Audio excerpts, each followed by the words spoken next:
You know, one of my favorite things about fantasy football season is taking a second to reflect and think about if someone had time traveled back and talked to you, before your draft and just sort of updated you on what was actually happening through only 4 weeks of the fantasy season. Now, join me on this ride for a second.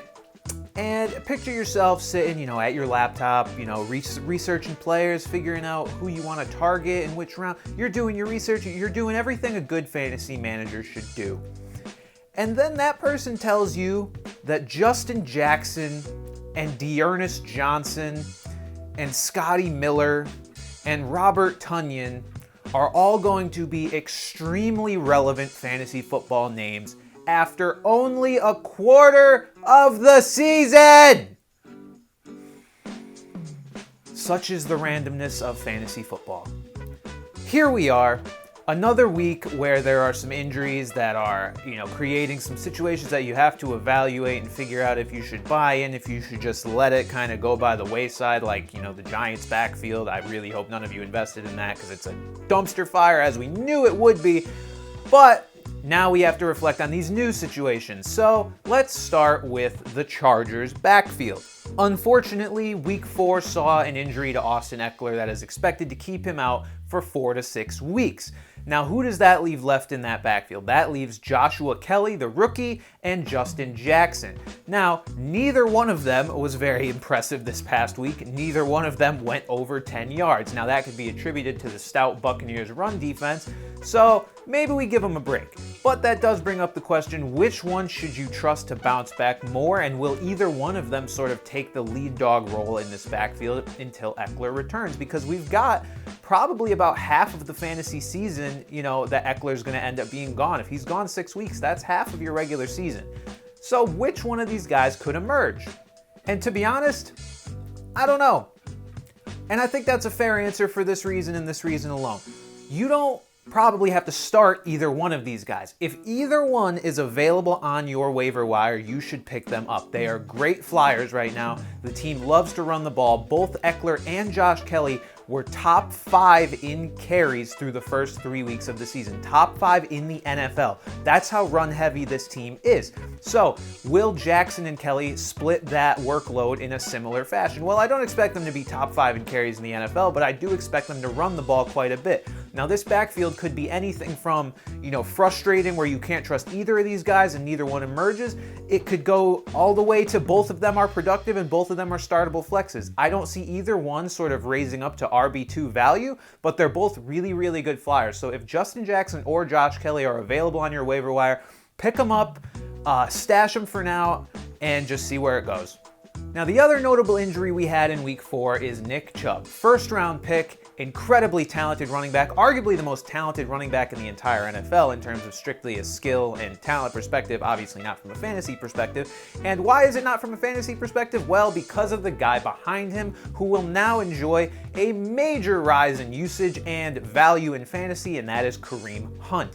Now, Kareem Hunt was coming off of injury this week. He had a groin injury that had him questionable all up until game day, but he ended up playing. Workload probably a little bit limited due to that groin injury, but he is now going to be in the discussion for top 5 guy as long as Nick Chubb is gone. Nick Chubb is on IR. He will miss at least 3 weeks, expected to be slightly more than that, so Kareem Hunt is going to be the guy. But that's not really important because Kareem Hunt is likely unavailable in your league. Well, he's definitely unavailable in your league. He's on somebody's roster. If he's on your roster, awesome. You have lucked into a golden ticket for the next few weeks. Kareem is going to be awesome. The name that is being brought up is D'Ernest Johnson. Now, why is that? Because D'Ernest Johnson, after Nick Chubb got hurt, ended up plowing his way to 15 carries. So that brings up the question, is D'Ernest Johnson going to be a fixture in this backfield moving forward? Because we know that this is one of the most run-heavy teams in the NFL. Do I expect that to continue? Not really.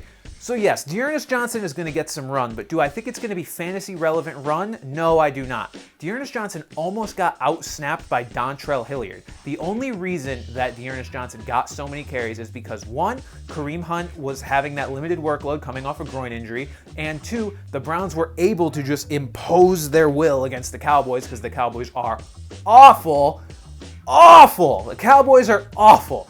So don't expect any team that, don't look at their offensive output against the Cowboys and think that it's replicable going forward, because it's not.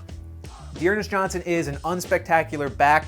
He is a depth guy. I don't expect him to really produce in a meaningful way going forward. The only reason you might want to pick him up is if you're either A, truly desperate at flex, like truly desperate and you just need someone who's going to see the field a little bit, or B, as a guy to stash in case Kareem Hunt goes down. So if you are a Hunt owner, it might be worth picking up D'Ernest Johnson. Otherwise, I don't expect him to be a major fantasy player going forward. I would just let him be unless, you have one of those first two reasons I mentioned. Next up is yet another running back, and this situation kind of caught everyone by surprise. The guy I'm talking about is Damien Harris. Now, we knew that Damien Harris was eligible to come off of IR this week. He did exactly that, and he was productive. What we didn't know was that Sony Michel was going to essentially just swap places with him and go on IR.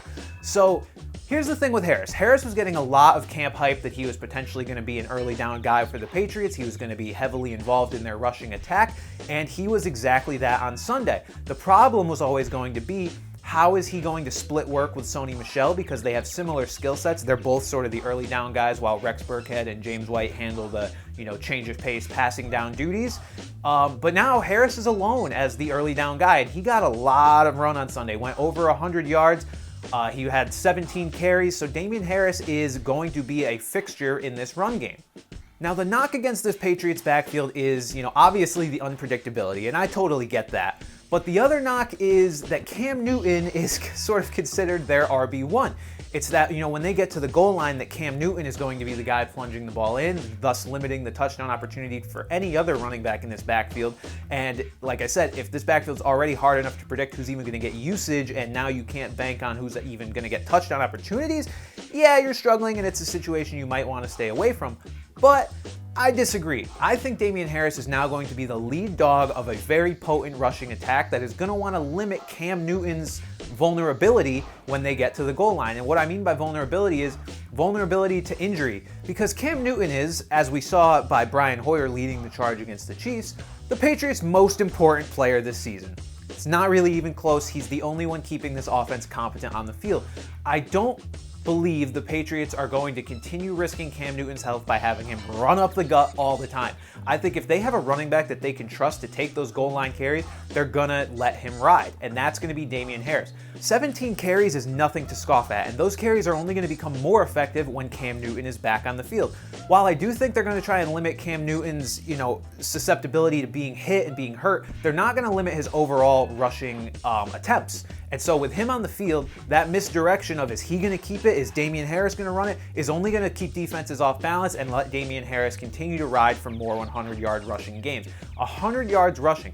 Patriots don't have that too often, so I wouldn't, turn my head at that, considering he had it in his first game active this season. If Damien Harris is for some reason available on your wire, pick him up if you already have him. I love the lottery ticket. I love the upside of Damien Harris as a potential low-end RB2 in a couple weeks. At the very least, I do think he'll be a serviceable flex. Keep riding Damien Harris, especially for as long as Sony Michel is out. But I do think that even when Sony Michel comes back, this could be Harris's job to lose.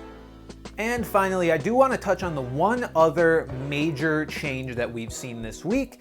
This one is not injury related, it is performance related, and that is that Dwayne Haskins has officially been benched for the Washington football team. They are going to go ahead with Kyle Allen as their starting quarterback. Now, what does that mean for fantasy? Well, I really hope you don't have any stake in the Washington quarterback depth chart, because it is just a black hole for fantasy success. There is none to be had there. Leave Kyle Allen alone. I know he had a few successful weeks with the Carolina Panthers, but it's too hard to predict when those are going to come, and this team overall is just sort of disorganized on offense. Nothing that you can predict week to week, except for, Terry McLaurin getting a lot of targets and Antonio Gibson getting a decent amount of run. So overall, I would stay away from it. I did just want to touch on the fact that I don't think McLaurin's value is going to, significantly go up or down based on this move. So if you have him, don't panic. Kyle Allen was able to lead DJ Moore on the Panthers to a very, very productive season. I don't expect that to change for McLaurin. So Allen won't be better than Haskins, I don't think, but he also won't be worse. Ultimately, I do think this quarterback job ends up being turned over to Alex Smith at some point. And that is when, if you're truly desperate at quarterback, you can take a flyer on Alex Smith. I know coming back from this injury, there's a lot of questions for him, but if he proves that he's healthy enough to play, which he obviously already has because he's actually listed as the backup now in Washington, he's expected to be active going forward as the direct backup to Kyle Allen. He's been productive in fantasy before. He's a smart guy. He's a mobile guy. And Washington actually has a decent amount of weapons. I would say, I don't know if I'd say above average, but between McLaurin, Gibson, Logan Thomas, Steven Sims Jr., they're not low on weapons. So they have enough to support a quarterback as long as that quarterback is cerebral enough and talented enough to make it work. I believe Alex Smith is, so keep an eye on him. Not necessarily a guy you have to pick up right now. He'll probably still be out there whenever, if and when maybe he takes this job. I would say in 2 weeks we'll probably be on watch for that, to be honest, because Kyle Allen is probably not going to set the world on fire.